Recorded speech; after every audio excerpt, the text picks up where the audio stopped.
बिस्मिल्लाहिर्रहमानिर्रहीम। अस्सलाम वालेकुम स्टूडेंट्स, क्या हाल चाल है आप लोगों का। उम्मीद है खैरियत से होंगे और आपकी ईद भी अच्छी गुजरी होगी। आज हम बात करेंगे कि मिड टर्म का जो रिज़ल्ट है वो कब एक्सपेक्टेड है, कौन सी डेट्स हैं जिन पे मिड का रिज़ल्ट आ सकता है और मोस्ट इम्पोर्टेंट कि कितने मार्क्स वाला बच्चा पास होगा।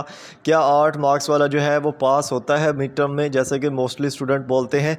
तो ये थोड़ी सी अपडेट आपको इसी वीडियो में शेयर करूँगा, लेकिन उससे पहले आपने हमारे चैनल को लाजमी सब्सक्राइब करना है। इंशाल्लाह फाइनल टर्म की प्रॉपर वीडियोस आपको देखने को मिलेंगी। एंड मोस्ट इम्पोर्टेंट सबसे पहला जो हमारा क्वेश्चन है कि रिज़ल्ट कब आएगा, तो वो मैं आपको अगर बताऊं तो एक अभी पेपर रहता है रीशेड्यूल का। जिनका पेपर मिस हुआ है रीशेड्यूल के लिए वो अप्लाई भी कर सकते हैं और उनका पेपर जो है वो 15 जून को होना है, संडे वाले दिन। ठीक है, तो ये पेपर होने के बाद आप ये हिसाब लगा लो कि आपका जो मिड टर्म का रिज़ल्ट है वो लास्ट वीक जो है ना जून का 25 से 30 जो डेट है जून की, इसके अंदर एक्सपेक्टेड है। इंशाल्लाह लास्ट वीक के अंदर आपका जो मिड टर्म का रिज़ल्ट है वो आ जाएगा। लेकिन मिड टर्म का रिज़ल्ट इतना इम्पोर्टेंट नहीं है, मेन इम्पोर्टेंट है आपका फ़ाइनल टर्म, जो कि यहाँ पे अगर आप देखो तो फ़ाइनल टर्म की जो डेट है वो कितनी है, 31 जुलाई है। यानी कि आपके पास 50 डेज़ अभी पड़े हैं, ऑलमोस्ट आपके पास 50 डेज़ पड़े हुए हैं। और इन 50 डेज़ में आपको फ़ाइनल टर्म की प्रिपरेशन के ऊपर तवज्जो होनी चाहिए, ना कि मिड टर्म के एग्ज़ाम के ऊपर। लेकिन ये चीज़ मैं बताता हूँ कि फ़ाइनल टर्म की तैयारी कैसे करनी। लेकिन सबसे पहले मैं ये बता दूँ कि 8 मार्क्स वाला पास होता है या नहीं होता है, और मिड टर्म में कौन फेल होने वाला है, कौन पास होने वाला है। ठीक है, अच्छा, सबसे पहली चीज़ होती है कि जो मिड टर्म होता है उसमें फेलिंग और पासिंग जो क्राइटेरिया होता है वो सेट नहीं होता। ना बच्चे को फेल किया जाता है ना उसको पास किया जाता है, लेकिन एक रूल होता है जिसको हम 20% रूल बोलते हैं, और इसके अकॉर्डिंग ही आपके मिड टर्म का जो क्राइटेरिया होता है वो आता है। और मिड टर्म और दूसरी एक्टिविटीज़ को मिला के आपके फाइनल टर्म में आपने क्वालिफ़ाई करना होता है। एक तरह से क्वालिफ़िकेशन करने के लिए, आपको क्वालिफ़ाई करने के लिए मिड टर्म और दूसरी एक्टिविटीज़ से एक मखसूस परसेंटेज लेनी पड़ती है। अब ये कैसे होता है, बेसिकली आपके जो सब्जेक्ट होता है वो 100% का होता है, ऐसे ही है। उसमें जो आपकी असेसमेंट होता है, जो क्विज़, जीडीबी और असाइनमेंट होती हैं फाइनल टर्म से पहले वाली, वो 20% बनती हैं टोटली। ठीक है, और टोटली आपका जो मिड टर्म की परसेंटेज होती है वो 20% होती है। बाकी बच जाता है 60%। वो 60% सिर्फ़ और सिर्फ आपका फ़ाइनल टर्म होता है। सिर्फ फाइनल टर्म जो होता है वो 60% होता है, और बाकी जो चीज़ें होती हैं वो मिला के 40% बनता है। अब वो बच्चा पास होगा, वो बच्चा फाइनल टर्म के लिए क्वालिफाई करेगा जो 20% लेगा नंबर। ठीक है, 20% कैसे लेगा, हमारे पास जो फाइनल टर्म से पहले का जितना भी काम होता है, जिसमें ये दो चीज़ें आती हैं आपकी असेसमेंट और मिड टर्म, ये फाइनल टर्म से पहले का काम होता है हमारे पूरे सेमेस्टर का, तो ये टोटल बनता है 40%।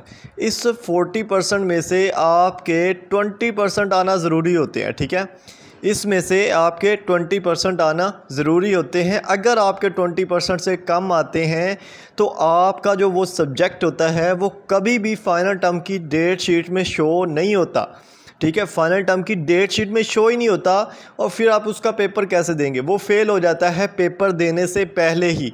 इसी को बोलते हैं 20% रूल। ठीक है, तो अब आपका जो है ना वो 20% मार्क्स लेना लाजमी होता है। तो इसलिए क्या होता है कि अगर आप मिड टर्म के जो मार्क्स है ना 38 मार्क्स हैं, उसका 20% करो ना तो वो 8% ही बनता है, 8 मार्क्स बनते हैं, सॉरी। ठीक है, यानी कि मिड टर्म के जो हमारे पास 40 मार्क्स हैं या 38 मार्क्स हैं, उसका 20% अगर हम करें तो हमारे पास 8 मार्क्स बनते हैं। ये मिनिमम 8 मार्क्स हैं जो कि आपके मिड टर्म में से लेने ज़रूरी हैं। लेकिन आपकी असेसमेंट भी इसमें इंक्लूड होती है कि आपने अपनी असेसमेंट के जो 20% है उसमें से भी अच्छे मार्क्स लिए हों। और इसका सिंपल क्राइटेरिया ये होता है कि आप ये देख लो कि आपके अगर 10 मार्क्स का क्विज़ है, उसमें 7-8 मार्क्स आपके एवरेज आ रहे हैं हर सब्जेक्ट में, तो दैट्स ओके, आपकी 20% वाली जो इसमें क्राइटेरिया वो इजीली पूरा हो जाएगा। सेम एज इट असाइनमेंट है, 10 मार्क्स की है तो 4-5 मार्क्स, 7 मार्क्स मिनिमम आ रहे हैं तो इनफ है। जीडीबी में आपके हाफ मार्क्स आ रहे हैं, 5 में से 2.5 आ रहे हैं, 2 पॉइंट आ रहे हैं, इनफ है। ठीक है। मिड टर्म में से आपके 38 से 40 मार्क्स जो हैं उनमें से अगर आपके 10 या 15 मार्क्स आ रहे हैं तो वेल एंड गुड होता है। सिर्फ वो लोग इसमें ख़तरे में होते हैं जिनके बिल्कुल थोड़े मार्क्स आते हैं मिड टर्म के अंदर। जब मिड टर्म का रिज़ल्ट आएगा ना, मज़ीद मैं आपको वहाँ से देख के बता दूँगा, ऊपर से समझाऊँगा कि कैसे अगर एक सब्जेक्ट में 8 जो मार्क्स आ रहे हैं या 10 से कम मार्क्स आ रहे हैं वो कैसे डेंजर जोन में वो चला जाता है। ठीक है, उसका फिर ये जो 20% रूल के अकॉर्डिंग क्वालिफाई करना होता है ना फाइनल टर्म के लिए, वो थोड़ा रिस्की हो जाता है, वो फिर कर नहीं पाता क्वालिफाई। ठीक है, इसके अलावा कोई और क्राइटेरिया नहीं होता है यूनिवर्सिटी का कि अगर आपके इतने मार्क्स आएंगे तो आप फेल हो जाओगे, ऐसा नहीं होता। आपको टोटली जो है ना मिड टर्म फाइनल टर्म से पहले का जो सारा प्रोसेस है, सारा जो काम है हमारे सेमेस्टर का, उस टोटल काम में से आपको 20% लेने होते हैं। ठीक है, और वो आपके असेसमेंट क्विज़ को भी मिला के होते हैं और मिड टर्म को भी मिला के ही होते हैं। ठीक है, तो इसलिए कहा जाता है कि आपकी एक्टिविटीज़ जो है ना वो बड़ी इंपॉर्टेंस रखती हैं, उनको लाजमी किया करें। अब एक जो बोनस टिप है आप लोगों के लिए वो ये है कि फ़ाइनल टर्म की तैयारी तो आप लोग करोगे, साफ ज़ाहिर है 60% वो जो है ना वो रखता है और 60% बड़ा मैटर करता है। आपकी CGPA डाउन भी कर सकता है, अप भी कर सकता है। ठीक है, मिड टर्म आपका अच्छा नहीं हुआ, फाइनल टर्म पे फोकस करना ही आपकी प्रायोरिटी होनी चाहिए। लेकिन इसमें जो बोनस टिप मैं आपको देना चाह रहा हूँ वो ये है कि जो आपकी अभी असेसमेंट आएंगी ना, क्विज़ असाइनमेंट GDB आएगा जो मिड टर्म के बाद आना स्टार्ट होता है, अभी आना स्टार्ट हो जाएगा, इसी वीक के एंड पे आपको आना स्टार्ट हो जाएंगी, दिखनी स्टार्ट हो जाएंगी एक्टिविटीज़। ठीक है, नहीं तो मंडे से तो फिर बारिश हो जानी है एक्टिविटीज़ की। तो ये जो एक्टिविटीज़ आपकी रहती है ना फाइनल टर्म तक की, इसको आपने मिस नहीं करना, इसको आपने फुल जोर लगा के आपने क्विज़ भी करने, असाइनमेंट भी, GDBs भी, इसमें आपने ना तो इनको मिस करना है और ना ही इग्नोर करना है। ठीक है, अगर आपका मिड डाउन भी हुआ है ना, मिड अच्छा नहीं भी हुआ, फिर भी आपने एक्टिविटीज़ के ऊपर फोकस करना है। इंशाल्लाह आप क्वालिफाई कर जाओगे, आपके वो सब्जेक्ट्स आपके डेट शीट में शो भी हो जाएंगे और ईज़िली आप उनको फाइनल टर्म में अटैम्प्ट कर सकोगे। अब फाइनल टर्म में अटैम्प्ट तो करने के लिए जब आप पहुंच जाओगे ना, तो वहां पे फाइनल टर्म की तैयारी कैसे करते हैं उसके लिए ना मैंने हमारे जो चैनल है इस पे एक वीडियो ऑलरेडी अपलोड की हुई है कि कैसे मेरी 3.83 CGPA आती है और कैसे मैंने उसको जो है ना वो लिया फाइनल टर्म में। तो वो मैं आपको वहाँ पे वीडियो, अगर पहला कमेंट चेक करना उसमें मैंने पिन कर दिया, वो वीडियो देखना है। देखने के बाद आपने उसी स्टेप को फॉलो करते हुए अभी से अपनी तैयारी स्टार्ट कर देनी है। ठीक है, सिंपल अभी से आपने अपनी तैयारी स्टार्ट कर देनी है, आपको खपने का कोई ज़रूरत नहीं है, आप इंशाल्लाह अच्छे मार्क्स ले जाओगे। ठीक है, मैं गारंटी देता हूँ अगर आप मेरे स्टेप्स को फॉलो करोगे तो। ठीक है, कोई क्वेश्चन है नीचे कमेंट कर दें, इंशाल्लाह कोशिश करूंगा वीडियो बनाने की।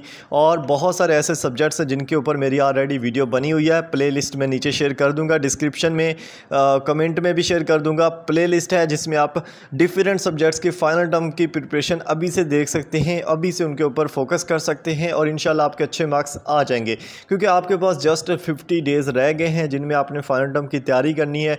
तो मिड टर्म के रिज़ल्ट के वेट करने के बजाय आपको फाइनल टर्म की तैयारी करनी चाहिए। यहाँ पे जो एक वीडियो नहीं, हाँ ये प्लेलिस्ट है यहाँ पे पड़ी हुई है। ठीक है, इसमें सबसे पहले वीडियो वही है कि कैसे आप फाइनल टर्म की तैयारी अच्छे तरीके से कर सकते हो। 30 मिनट की वीडियो है, डिटेल में बताया है हर सब्जेक्ट पे, वो स्टेप्स फॉलो करने हैं आपने, हर स्टेप्स को उस तरह से लेके चलना है, आपको देखने को मिलेगा, खुद आप देखोगे कि हाँ फ़ायदा हुआ है हमें। ठीक है, और बाकी चीज़ें मैं एक और वीडियो में बताऊंगा कि फाइनल टर्म की प्रॉपर तैयारी मिड टर्म को देख कर कैसे करते हैं। तो इंशाल्लाह नेक्स्ट वीडियोस में वो होगा।